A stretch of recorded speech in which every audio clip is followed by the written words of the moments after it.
একটাই জীবন, বুঝলে তো? একটাই জীবন। একদিন সকালবেলা জানলাটা খুলে দেখবেন বয়স হয়ে গেছে, ব্যাস বেলা ফুরলো। দুদিন আগে দেখা মেহিদিনী চারাটা কবে যেন বৃদ্ধ হয়ে এসেছে, তাকে কাটতে লোক এসেছে বাড়িতে। সারাবেলা কাশত যে বৃদ্ধ লোকটা, তাকে সবাই মিলে কাঁধে করে নিয়ে গেল একদিন।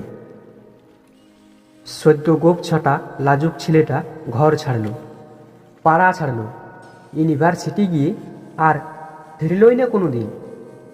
বাবা হাতের দিকে তাকিয়ে একদিন চমকে উঠলেন, এত বয়সের ছাপ, এত কুঞ্চিত চামড়ার দল, কবে জমলো এসব? এই তো সেদিন। রাগী মানুষটা অফিস থেকে ঘরে ফিরবে বলে সারাদিন কিচকিচ